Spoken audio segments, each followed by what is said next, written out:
Hola, a continuación vamos a presentarles un diseño de radioenlace. Integrantes: Ariadny Castellanos, Ivonne Hernández, Ricardo Hernández, en la cátedra de microondas con el ingeniero Eric Hernández, Universidad Fermín Toro. ¿Qué es un radioenlace? Son medios de transmisión de información, datos entre dos puntos separados por una cierta distancia, sin utilización de un medio físico como alambre, fibra óptica, cables coaxiales, entre otros. La mayor parte del sistema de radio se encuentra en analizar el comportamiento portable de la trayectoria del haz y encontrar las técnicas de modulación y procesamiento de la señal adecuada para lograr establecer el enlace. A continuación, el siguiente diseño corresponde desde la población de Turén, estado Portuguesa, a la población de San Rafael de Onoto, del mismo estado, como se muestra en el siguiente cuadro, con 1800 canales telefónicos en la banda de 6.1 GHz. Estos poseen diferente latitud y longitud. La banda en la cual nos corresponde trabajar es de 6.1 GHz. Esta está ubicada en la banda de microondas. Representa el límite técnico del equipamiento a utilizar como antenas parabólicas, para actores que son los varicap, guías de onda. Las reflexiones sobre este terreno son muy pequeñas. El terreno se comporta como un número infinito de espejos reflejados, parte de la onda en diferentes direcciones, es decir, su distancia total en el enlace es de 38.33 kilómetros. Su frecuencia de trabajo es de 6.1 GHz, como lo mencionamos. Las localidades es de Turén, en el estado portugués, y San Rafael de Onoto, en el mismo estado.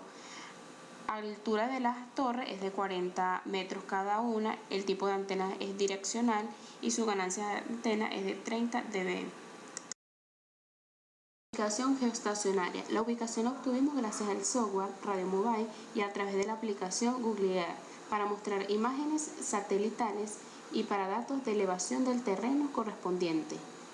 La ubicación de los puntos en el mapa digital en las zonas involucradas en el diseño se muestra en la siguiente figura.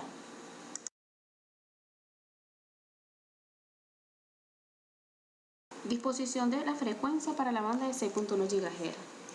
Estas bandas de frecuencia son de 5.9 a 6.4 GHz y de 6.4 a 7.1 GHz. Las mismas se aplican para dos disposiciones de radiocanales que se indican. Para nuestro radioenlace en específico, según las especificaciones, nos corresponde la primera disposición ubicada en la frecuencia que va desde 5.9 a 6.4 GHz y que ocupa 500 MHz de anchura de banda, permitiendo la utilización de 8 radiocanales para radioenlaces analógicos con una capacidad de 1800 canales telefónicos o su equivalente, así como para radioenlaces digitales con una capacidad de 140 megabits sobre segundo con una frecuencia central de 6175 MHz. Esto es de acuerdo a la recomendación de la Unión Internacional de Telecomunicaciones según la recomendación 383-6. En cuanto a los cálculos teóricos, la primera fue la zona de Fresnel, debido a que no existe obstáculo que interfiera con la línea de vista del vano más que la propia curvatura de la Tierra.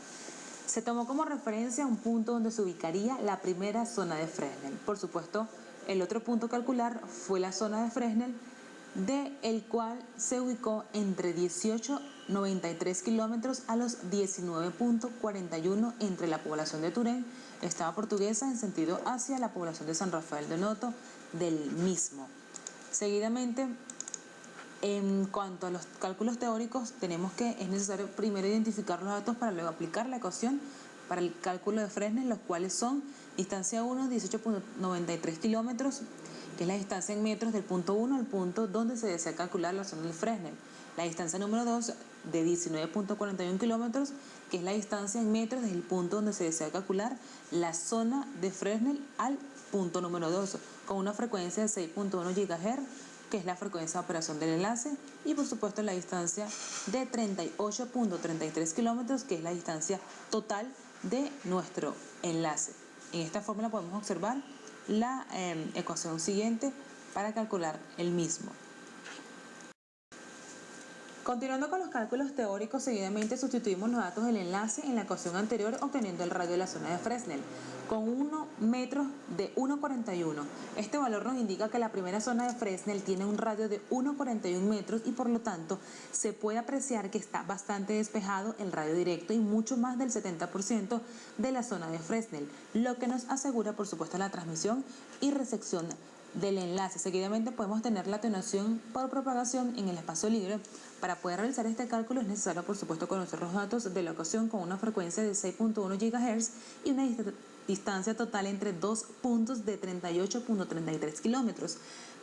Sustituimos los datos en la ecuación por supuesto obteniendo las pérdidas de atenuación por propagación en el espacio libre, lo cual nos arrojó 111.7 dB. Las pérdidas de atenuación por propagación en el espacio libre son anteriormente mencionadas. Este valor de pérdidas está entre los valores esperados por atenuación del espacio libre y ella nos indica por supuesto que existen pérdidas normales en el enlace. En esta oportunidad, para el cálculo del margen de desvanecimiento es necesario tener conocimiento de las características del terreno y del clima en la cual se va a diseñar el radioenlace. Por supuesto, dichas características del terreno son rural montañoso, por lo tanto se selecciona 0,25 como el factor de rugosidad del terreno A. El clima en la zona donde se está diseñando el enlace presenta características de un clima normal tropical, por lo tanto se elige 0,25 como valor del factor de análisis climático anual B.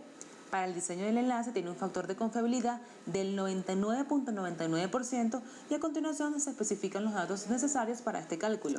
Seguidamente, con una frecuencia de 6.1 GHz de operación, con una distancia total de 38.33 kilómetros, con el objetivo de confiabilidad del enlace de 0.99, con un factor de rugosidad de la trayectoria de 0.25 y finalmente el factor para convertir la probabilidad del peor de los meses en la probabilidad anual es de 0.25.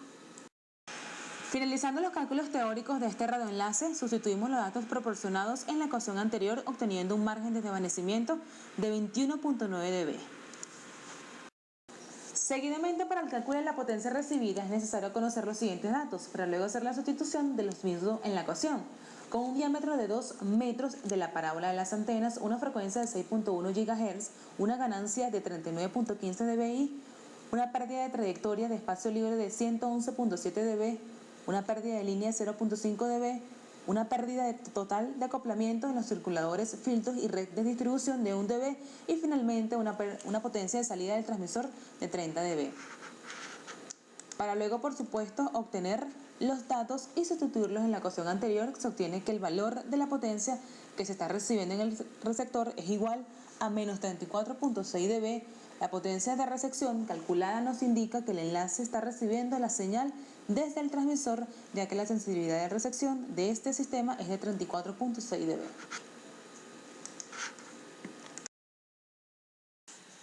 A continuación, para el cálculo de las antenas, tenemos que para distancias mayores de 10 kilómetros tenemos que tener en cuenta el radio de la curvatura de la Tierra. Esto es para garantizar que hay una línea directa o que hay una línea de vista directa entre las antenas transmisoras y receptoras. Pero en el caso de nosotros no es necesario, ya que el enlace que presentamos tiene una distancia de 38.33 kilómetros. También tenemos que la altura del mástil de la antena en la población de Turén a la de San Carlos de Onojo es de 40 metros. Es por eso que para nuestro enlace tomamos en cuenta antena parábola de rejilla tipo cone, que tiene un rango de operaciones que cubre desde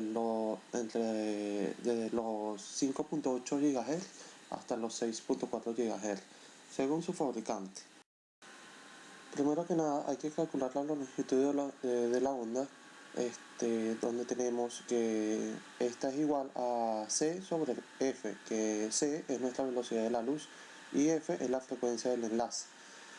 Tenemos, como nuestro enlace es de 6.1 GHz, tenemos que la frecuencia es 6,1 por 10 a la 9 y la velocidad de la luz es estándar, que esta vale 3 por 10 a la 8 metros sobre segundos.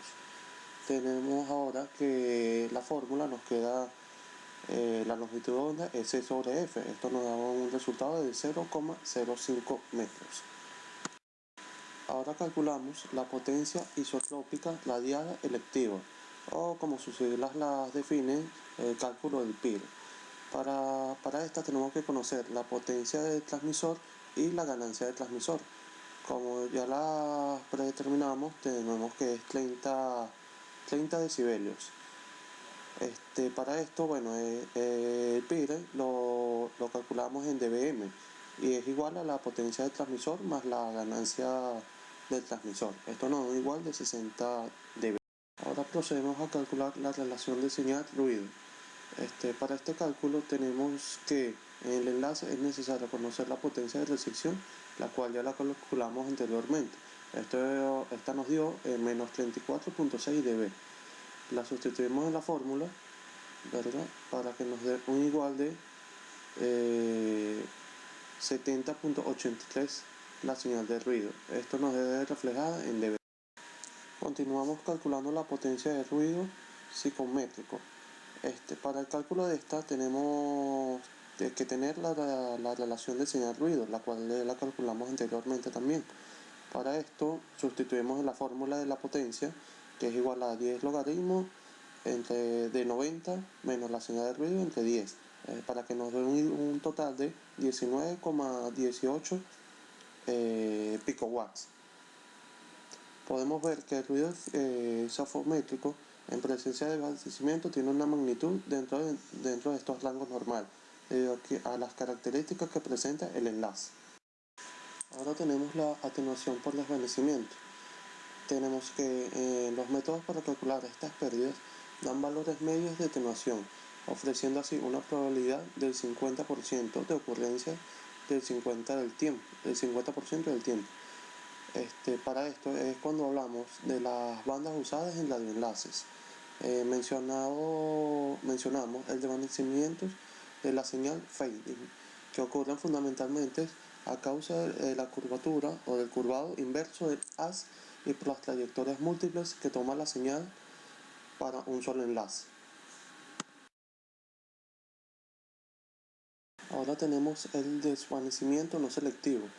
Esta sección correspondiente a la banda UHF o Ultra High Frequency, se mencionó que se hacían apreciables las atenuaciones por lluvia, neblina, granizo u otros. Este tipo de atenuaciones aparecen en las frecuencias más elevadas y recibe el nombre de fading, como anteriormente se lo expliqué, no selectivo.